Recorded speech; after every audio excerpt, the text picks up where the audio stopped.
Episode 2 of the most popular Rule 34 genre this year is finally out, and it's disappointing. Wait, hear me out. Just a second. I can explain. It all ties into what I think this show is capable of being, but for whatever reason is yet to realize. Potential the entire world saw with the premiere of episode 1. So let me share my thoughts on the pilot to give context to my feelings on episode 2. I didn't review the pilot at launch because doing a review of a pilot is like taste testing a cake before you put it in the oven. It's not fully formed yet, just proof of concept. The animation and music were standouts, of course, the character designs instantly iconic, and the world asked some interesting questions. In other words, the set dressing was pretty. However, the characters felt more like personalities than people. For example, Jax equals sarcastic, the chess piece is kooky, the mask is the punching bag, etc. For a pilot, perfectly serviceable, no problem whatsoever. For a series, the writing is going to need some serious work. The voice acting too, but let's not dwell on that. For anyone saying the show shouldn't be held to the standard of larger studio productions because it's an indie project, I have 313 million reasons to disagree. If the show can be praised like real animation, it can be critiqued like it too. Alright, let's get into it. Going into episode 2, the show needed to establish a clear direction for its plot and characters, set up an arc for Pomni, flesh out the world building, and give me a reason to care about the sideshow. Did it deliver?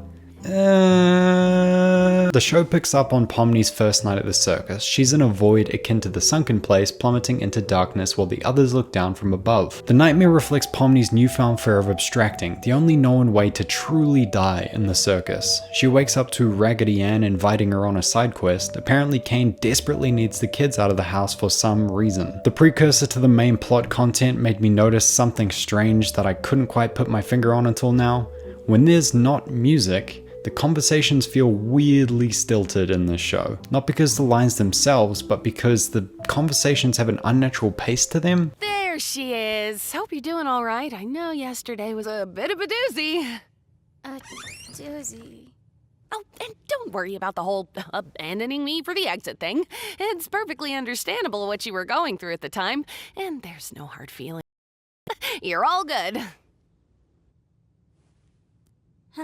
Pomni being the worst culprit because the clown can barely string together 3 words in a sentence without tripping over them and sounds like she's out of breath the rest of the time. Occasionally the diegetics do set up for a decent joke though. No thanks, I'm trying to quit. Anyway, back to the plot. In this one, the crew gets sent to Sugar Crush from Wreck-It Ralph to apprehend some Australians before they can use maple syrup to cure their mum's cancer. Okay. Sure, why not? Unfortunately, 50% of this sequence felt like a loosely connected string of half-heartedly delivered one-liners, and most of them go to the rabbit. You're violating my ears with your clapback. Get driving, driver. Nobody's talking to you, just drive the bus driver. This sequence simultaneously sidelines Pomni until it discards her completely and brings the incredibly weak side characters to the forefront of a hardly engaging story. However, there's still a way to save this episode. Pomni gets separated from the group, her and the main Australian glitching through the map and ending up in some unrendered plane with character models and unfinished assets, leading to a genuinely interesting sequence. Kane mentioned at the start of the episode we would be meeting a new AI. This is him. And this is him having his reality crushed by the weight of self-actualization. What are you people? What am I? This character has the best VA in the whole show so far. I found myself invested in a gelatin crocodile's existential crisis as he came to realize his entire reality is a construct. He makes one request. I want you to tell me exactly what I am. I am so excited for this conversation. Wait, no, they skipped it? What the I'm so unbelievably disappointed right now. They do something similar again later in the episode where instead of an actual eulogy, we get sad music over vaguely sad animated faces instead of, an actual speech. That was weird. This is unacceptable. Having a character come to realize the terrible truth can be one of the most cathartic payoffs in any story, not to mention fundamental in our investment of that character moving forward. Imagine how much more we would care when this lizard lolly gets Thanos snapped later in the episode if we got to see how he reacted to finding out he's an AI. Gotta say, this is a lot more anticlimactic than I was hoping it'd be. Calling attention to the lack of stakes in your story doesn't excuse the fact that there are no stakes in your story. That's just lazy writing. The missed potential doesn't end there though, because next time we see Croc and Pomni, she's trying to console him, saying things like, This may seem weird, but I think I know the feeling.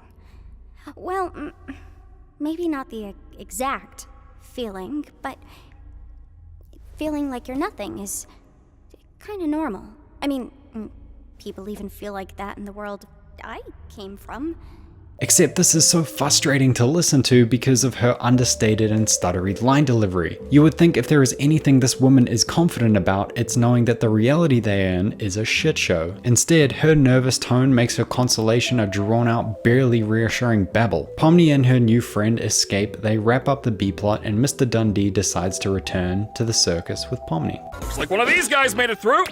Wait, what?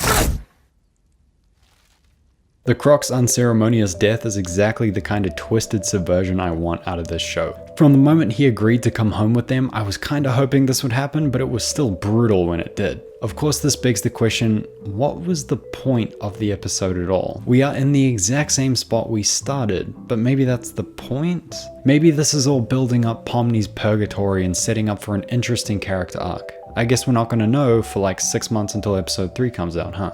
The most interesting angle this show can take is the psychological thriller / horror aspects that at the moment are only hinted at. Leaning into those elements a little bit harder without overdoing it will keep the show compelling over time. This episode indicates that Digital Circus is going to feature episodic adventures curated by Kane as the status quo, and I think that is the perfect format for Pomni to unravel this sinister world and its secrets. Each new episode is some inconsequential adventure purposed to distract our characters while Kane does whatever the hell he's doing. The adventures themselves guised as cutesy Saturday morning cartoons. Meanwhile, Pomni goes deeper and deeper down the rabbit hole, uncovering increasingly dark and disturbing truths of their reality. I think that would be cool. The other option is they keep doing stuff like this and the show peters out into obscurity as the general audience tires the flashy visuals and runs out of new Rule 34 to make. But anyway, this episode was fine. 5 out of 10. Feel free to shout at me in the comments and I'll see you in the next one.